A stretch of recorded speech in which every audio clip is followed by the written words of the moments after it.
အားလုံးပဲမင်္ဂလာပါဒီနေ့တော့လောရှင်နဲ့တူတူတရုတ်စကားအတူလေးတွေပြောကြည့်ကြရအောင်တရုတ်စကားလေ့လာနေတဲ့သူတွေအတွက်ဆိုရင်ဒီလိုdialogueအတူလေးတွေကအရန်ကိုအကျိုးရှိပါတယ်เนาะအရန်လဲသုံးဝင်ပါတယ်အရင်ဆုံးတရုတ်စာစစတင်တဲ့အချိန်မှာကိုကအရှိကြီးတွေမပြောထွက်သေးဘူးမပြောတတ်သေးဘူးဆိုရင်ဒီလိုအတူလေးတွေကနေပြီးတော့စပြီးပြောရမှာပေါ့เนาะအဲ့ဒါကြောင့်ဒီဗီဒီယိုလေးကိုအဆုံးထိလေ့လာကြပါเนาะအဲ့ဆိုရင်သင်ခန်းစာလေးစလိုက်ကြရအောင်နံပါတ်1က最近怎么样最近怎么样အခုတလောဘယ်လိုလဲနံပါတ်2我很好你呢我很好你呢ငါအဆင်ပြေပါတယ်နင်ရောဘယ်လိုလဲနံပါတ်3可以帮我一下吗可以帮我一下吗ငါကိုကူညီပေးလို့ရလားနံပါတ်4ကကြတော့ချင်း等等请等等ခဏဆောက်ပါနံပါတ်5我可以试试吗我可以试试吗ငါစမ်းလုပ်ကြည့်လို့ရလားဒါမှမဟုတ်လို့ရှိရင်ငါစူးစမ်းကြည့်လို့ရလားနံပါတ်6ကကြတော့你觉得怎么样你觉得怎么样နင်ဘယ်လိုထင်လဲနင်ထင်ကရောဘယ်လိုလဲနင်ဘယ်လိုထင်လဲအတူတူပါပဲเนาะနံပါတ်9我觉得不错我觉得不错ငါထင်တော့မဆိုးပါဘူးနံပါတ်10我不太确定我不太确定ငါတော့သိမသိချဘူးနံပါတ်9我同意我同意ငါသဘောတူတယ်10有点难有点难有点难နည်းနည်းခက်တယ်နံပါတ်11多少钱多少钱多少钱ဘယ်လောက်ကြလဲကြာတင်ငွေကိုပြောတာเนาะပစ္စည်းတစ်ခုခုဝယ်ရင်မေးလို့ရတဲ့စကားပြောလေးပေါ့เนาะအရင်လို့အရေးကြီးတဲ့အရာတွေပေါ့เนาะပြီးရင်နံပါတ်12က太贵了太贵了太贵了ဈေးရမ်းကြီးတယ်ဈေးကြီးလိုက်တာ我饿了我饿了我饿了ငါပိုက်စားပြီနံပါတ်14我累了我累了我累了ငါပြင်ပန်းနေပြီကိုအလုပ်ကနေပြီးတော့ပြန်လာတယ်အလုပ်လုပ်ပြီးသွားလို့ပြင်ပန်းတဲ့ခါမျိုးတွေတိတ်ဆုံးတရားကြောင့်ပြင်ပန်းတဲ့ခါမျိုးတွေမှာဒီလိုလေးပြောတယ်နော်နံပါတ်15我不懂我不懂我不懂ငါနားမလည်ဘူးနံပါတ်16我在路上我在路上我在路上ငါခုလမ်းမှာဥမာတရားရောက်နေချိန်ပြီးတော့ချိန်ထားတဲ့ချိန်မှာငါခုလမ်းမှာရောက်နေပြီငါခုလမ်းမှာလို့ပြောတဲ့စကားလုံးလေးเนาะနံပါတ်19我到了我到了我到了ငါရောက်ပြီ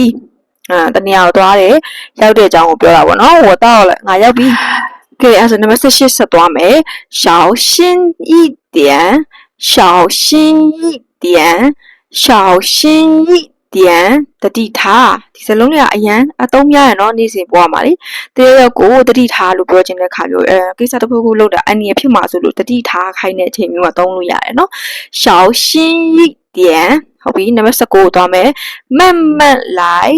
慢慢来慢慢来ဖြည်းဖြည်းလာဖြည်းဖြည်းလုပ်ဟိုမှာမြင်မြင်စစသွားနေတယ်လာနေတယ်ပေါ့နော်လာနေတာတွေ့လို့ရှိရင်ဖြည်းဖြည်းလာအဲ့လိုမျိုးပြောလဲရတယ်လို့ကိစ္စတစ်ခုခုကိုအလောတကြီးလုံနေတာမျိုးကိုကမြင်လို့သူ့ကိုပြောချင်တယ်ဖြည်းဖြည်းလုံမလောနဲ့အဲ့လိုမျိုးနေရာမှာလည်းသုံးလို့ရတယ်နော်နောက်တစ်ခုနံပါတ်20出发吧出发吧出发吧သွားရအောင်ဆိုတာကတနေရာကနေပြီးတော့ထွက်ခွာတဲ့နေရာမှာသုံးတာပေါ့နော်ဥပမာအိမ်ကနေထွက်ခွာတယ်ကျောင်းကထွက်ခွာတယ်အလုပ်ကနေပြီးတော့ထွက်ခွာတယ်ပေါ့နော်အဲ့လိုနေရာမှာသုံးတာသွားရအောင်သွားကြမယ်အဲ့လိုအဓိပ္ပာယ်လေးပေါ့နော်နောက်ထပ်တစ်ခု21太棒了太棒了太棒了တော်လိုက်တာအရန်တော်တယ်အဲ့လိုနေရာမှာသုံးတာပေါ့နော်တရက်ကိုချီကျူးတဲ့နေရာမျိုးမှာပြောတာ太棒了你太棒了你အရန်တော်တာပဲ နောက်တစ်လုံးနံပါတ်22真的吗真的吗真的吗တကယ်လား真的吗တကယ်လား23开玩笑吧开玩笑吧开玩笑吧开玩笑吧စနေတာမလားနံပါတ်24好无聊啊好无聊啊好无聊啊ပြင်းလိုက်တာ好无聊啊ပြင်းလိုက်တာအရင်ပြင်းတာပဲเนาะအဲ့လိုနေရာမှာသုံးတယ်နံပါတ်25我好开心我好开心我好开心ငါအရင်ပျော်တယ်နံပါတ်26你在哪儿你在哪儿你在哪儿နင်ဘယ်မှာလဲနာဆိုတဲ့စလုံးလေးမှာနောက်ကအာလေးထည့်လိုက်လို့ရှိရင်ရှားလိုက်တန်လေးနဲ့ပြောမယ်နော်နာအဲ့လိုလေးပြောမယ်နော်你在哪儿နင်ဘယ်မှာလဲနံပါတ်29你多大了你多大了你多大了နင်အသက်ဘယ်လောက်လဲနင်အသက်ဘယ်လောက်လဲလောက်ရှိဒီမှာရေးတာလကလေးလဲမှာပို့သွားတယ်နော်တိုက်ပင်လေးရိုက်တာမှားသွားတာပါနင်အသက်ဘယ်လောက်လဲ你多大了နံပါတ်28你做什么工作你做什么工作你做什么工作နင်ဘာလုပ်လဲ29我住在这里我住在这里我住在这里ငါဒီမှာနေတာနံပါတ်30我们保持联系我们保持联系我们保持联系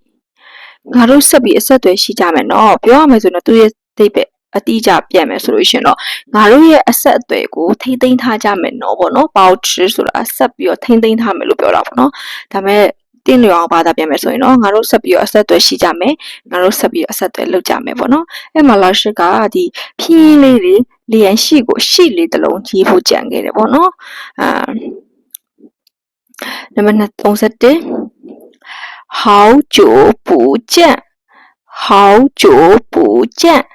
好久不见မတွေ့တာကြာပြီနော်တယောက်နဲ့တယောက်မဆုံတာကြာဖြစ်လို့ပြန်တွေ့ခြင်းအဲ့လိုစကားလေးပြောလို့ရတယ်好久不见နံပါတ်32最近忙什么最近忙什么最近忙什么အခုတလောဘာတွေလှုပ်ရှုပ်နေလဲ最近ဆိုတာအခုတလောပြောတာမှငါအလှုပ်ရှုပ်သည်什么ဆိုတာကမိကုန်းစလုံးအဲ့တော့အခုတလောဘာတွေအလှုပ်ရှုပ်နေလဲနံပါတ်33还不错还不错还不错မဆိုးပါဘူးတရားရောကကိုဟဲ့ဒါလေးဘယ်လိုနေလဲငါဒါလေးဝတ်ထားတာလှလားအဲ့လိုမျိုးမေးလို့ရှိရင်还不错မဆိုးပါဘူးအဲ့လိုလေးပြန်ပြောလို့ရတယ်နော်နံပါတ်34一般般一般般一般般ပုံမှန်ပဲနော်တစ်ခုခုကိုနေဒီလေးဘယ်လိုနေလဲ一般般ပုံမှန်ပဲငါဝတ်ထားတာလေးဘယ်လိုနေလဲ一般般ပုံမှန်ပဲအရင်သုံးရတယ်နော်အဲ့စလုံးလေးနံပါတ်35马马虎虎马马虎虎马马虎虎မတိမချာရောက်ဝဝတခုကိစ္စတခုကိုမတိမချာလောက်တာပေါ့နော်ရောက်ဝဝလောက်တာကိုမာမာဟူးဟူးနဲ့ပြောလို့ရတယ်ပြီးနောက်တစ်မျိုးဘယ်လိုပြောလို့ရသေးလဲဆိုလို့ရှိရင်နေဒီနေ့ဘယ်လိုနေလဲမာမာဟူးဟူးမရေမရပါပဲမတိမချာပါပဲအဲ့လိုမျိုးလေးပြောတာနော်အဲ့ဒါနံပါတ်36ဆက်သွားမယ်我喜欢这个我喜欢这个我喜欢这个ငါဒါကိုကြိုက်တယ်ငါဒီဟာလေးကိုကြိုက်တယ်အဲ့လိုပြောတာနော်ကိုပစ္စည်းတစ်ခုခုသဘောကျလို့ရှိရင်ပြောတဲ့စကားလေးပေါ့ငါဒါကိုကြိုက်တယ်我喜欢这个那么都是空，我不喜欢，我不喜欢，我不喜欢。我们再谱，我他不们教，我们再谱。ဒီစလုံးလေးကတော့တရုတ်စကားတွေမှာတော်တော်ကြားဖို့မထင်နဲ့နော်你喜欢我吗ဆိုရင်က你ငါ့ကိုကြိုက်နေတာလား我不喜欢ငါမကြိုက်ဘူးအဲ့လိုမျိုးလေးတုံးတာပေါ့နော်လူမမဟုတ်ပါဘူးပစ္စည်းတစ်ခုခုလည်းပြောလို့ရပါတယ်ငါဒါကိုဒီပစ္စည်းကိုငါမကြိုက်ဘူးဆိုတာဆိုလို့ရှိရင်လည်း我不喜欢အဲ့လိုလေးပြောရင်ရပါတယ်နော်38你38这个很好看这个很好看这个很好看ဒီဟာလေးကြည့်ကောင်းတယ်这个很好看39我等你很久了我等你很久了我等你很久了ငါနင့်ကိုစောက်တာကြားလာပြီ我等你很久了那么40听起来不错听起来不错听起来不错နားထောင်ကြည့်လိုက်တော့လည်းမစိုးပါဘူး听起来不错41看起来有点奇怪看起来有点奇怪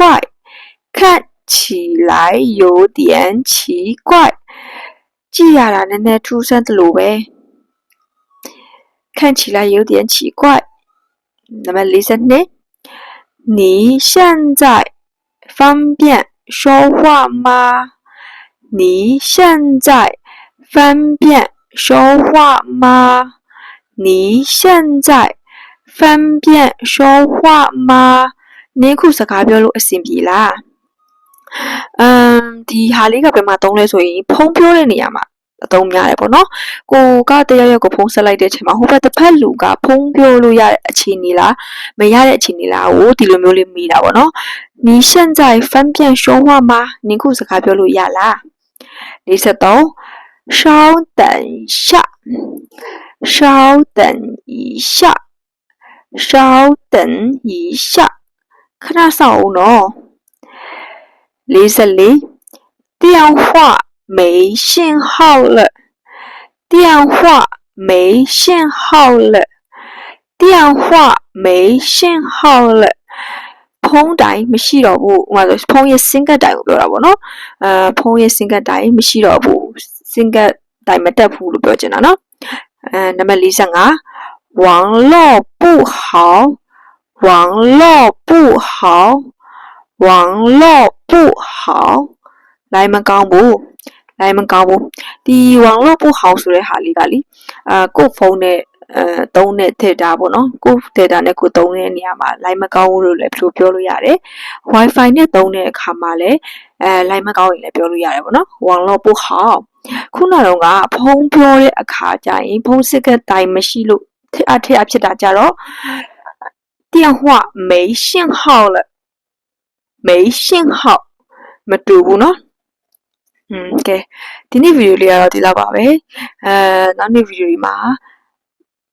ပြန်တွေ့ကြမယ်ဘိုင်ဘိုင်အပိုင်း